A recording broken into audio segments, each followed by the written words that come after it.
రాయదుర్గం మున్సిపాలిటీలో చేపట్టిన ఒకరోజు ఇంటెన్సివ్ శానిటేషన్ డ్రైవ్ను జిల్లా కలెక్టర్ ఆనంద్ తనిఖీ చేశారు. ఈ సందర్భంగా ఆయన మీడియాతో మాట్లాడుతూ జిల్లా వ్యాప్తంగా 5 మున్సిపాలిటీల్లో ఒకే రోజు ఇంటెన్సివ్ శానిటేషన్ డ్రైవ్ చేపట్టాలని మున్సిపల్ కమిషనర్ను ఆదేశించడం జరిగిందని, ప్రతిరోజు శానిటేషన్ సిబ్బంది పారిశుద్ధ్య పనులు చేస్తుంటారని, కానీ స్వచ్ఛ ఆంధ్ర కార్యక్రమంలో భాగంగా 24 గంటల సమయంలో ఎక్కడైతే మనకు కనిపించే కుప్పలు ఉన్నాయో అవన్నీ ఒకే రోజు ఇంటెన్సివ్గా చెత్త తీయాలనే ఉద్దేశంతో శానిటేషన్ డ్రైవ్ చేయడం జరిగిందన్నారు. రాయదుర్గంలో పలు చోట్ల ఇంటెన్సివ్ శానిటేషన్ డ్రైవ్ను తనిఖీ చేశామన్నారు.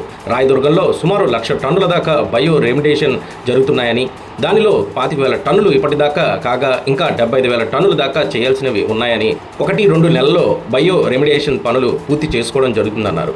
చాలా చోట్ల ప్రజలు తమ ఇంటిని పరిశుభ్రంగా ఉంచుకొని దిశలో ఏవైతే షాపుల నుంచి తీసుకున్న ప్లాస్టిక్ వ్యర్థాలు తదితర రకరకాల ఐటమ్స్ కావచ్చు వాటి సైడ్ డ్రైన్స్లో పారేయడం జరుగుతుందని, ప్రజలు కూడా కొంతవరకు మున్సిపల్ సిబ్బందికి సహకారం అందిస్తే స్వచ్ఛాంధ్ర అనే కార్యక్రమం ద్వారా స్వచ్ఛ రాయదుర్గం సహకారం చేసుకోవడం అవకాశం ఉంటుందన్నారు.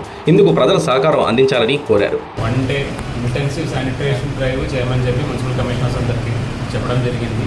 ఎందుకంటే మనం రెగ్యులర్గా ప్రతిరోజు మన శానిటేషన్ సిబ్బందులతో మళ్ళీ చేస్తుంటాము, కానీ స్వచ్ఛాంధ్ర భాగంగా ఒక 24 అవర్స్ టైంలో ఎక్కడైతే మనకు కనిపించిన కుప్పలు ఉన్నాయో ఇవన్నీ కూడా ఒక 1 డే ఇంటెన్సివ్గా పూర్తిగా తీయాలనే ఉద్దేశంతో ఈ విధంగా శానిటేషన్ డ్రైవ్ పెట్టడం జరిగింది. ఈరోజు రాయదుర్గంలో 1-2 వీకులు చూడడం జరిగింది. అదేవిధంగా బయో రెమిడియేషన్ ఎక్కడైతే మనకు జరుగుతున్నాయో రాయదుర్గంలో సుమారుగా 1,00,000 టన్నుల దాకా బయో రెమిడియేషన్ జరుగుతున్నాయి. దానిలో 25,000 టన్నులు ఇప్పటికీ అయినాయి, ఇంకా 75,000 టన్నుల దాకా చేయాల్సినవి ఉన్నాయి. నెక్స్ట్ ఒక 2 నెలల్లో ఇవి పూర్తిగా కంప్లీట్ చేసుకోవడం జరుగుతాయి.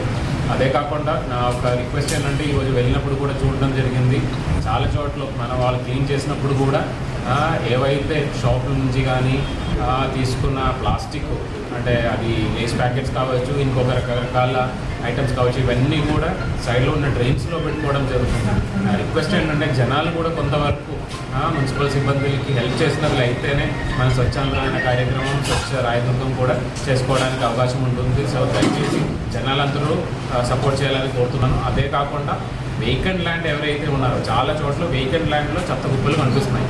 ఇది తెలియాల్సిన విషయం ఏంటంటే వేకెంట్ ల్యాండ్ ఎక్కడ కూడా చెత్త కుప్పలు పెట్టుకోవడానికి వీల్లేదు. అది it can attract penal provisions అవుతుంది. ఎందుకంటే వాళ్ళ మీద కఠినంగా చర్యలు తీసుకొని వాళ్ళ మీద పెనాల్టీలు వేసుకోవడానికి కూడా చట్ట ప్రకారం అవకాశం ఉంది. సో అలాంటి కేసెస్ కూడా చేసుకోమని చెప్పి మున్సిపల్ కమిషనర్కి ఆదేశం ఇవ్వడం జరిగింది. ఎందుకంటే ఆ వేకెంట్ ల్యాండ్ ఉన్నది ఆ ఓనర్ రెస్పాన్సిబిలిటీ, ఆ ల్యాండ్ శుభ్రంగా మెయింటైన్ చేసుకోవడం అనేది. సో వాళ్ళు కూడా చేయాలని కోరుతున్నాను. అదేవిధంగా ఎక్కడైతే కమర్షియల్ షాపులు ఉన్నాయో ఖచ్చితంగా అక్కడ ప్రతి ఒక్క షాపు దగ్గర ఒక వేస్ట్ బిన్ ఖచ్చితంగా ఉన్నట్టు ప్రయత్నం చేయాలని కోరుతున్నాను. దానికి కమర్షియల్ వీధులు అయితే మాత్రం రెగ్యులర్గా ఆ వేస్ట్ బిన్స్ని రిమూవ్ చేసినట్టు కమిషనర్ గారు కూడా చర్యలు తీసుకుంటారు. ఈ 2 విషయాలు కమర్షియల్ ఎస్టాబ్లిష్మెంట్ అందరూ కూడా సపోర్ట్ చేసుకోవాలి. అదే కాకుండా వెహికల్ ల్యాండ్ ఉన్న వాళ్ళందరూ కూడా వాళ్ళ ఏరియాని ఎటువంటి చెత్త కుప్పలు లేకుండా మెయింటైన్ చేసుకోవాలి. లేని పరిస్థితులు అయితే మాత్రం పీనల్ ప్రొవిజన్ చేయాల్సిన అవసరం వస్తుంది, వాళ్ళ మీద పెనాల్టీలు వేయాల్సిన అవసరం వస్తుంది. మనం ఫస్ట్ మొదటిగా ఏంటంటే అందరితో మాక్సిమం ఐఈసీ క్యాంపెయిన్ ద్వారా వాళ్ళకి తెలియజేసినట్టు ప్రయత్నం చేస్తున్నాము. ఒకవేళ రెస్పాండ్ చేయలేని పరిస్థితిలో ఖచ్చితంగా పీనల్ ప్రొవిజన్ చేయాల్సిన అవసరం వస్తుంది. సో దయచేసి అందరూ హెల్ప్ చేసుకోవాలని కోరుతున్నాం. Thank you.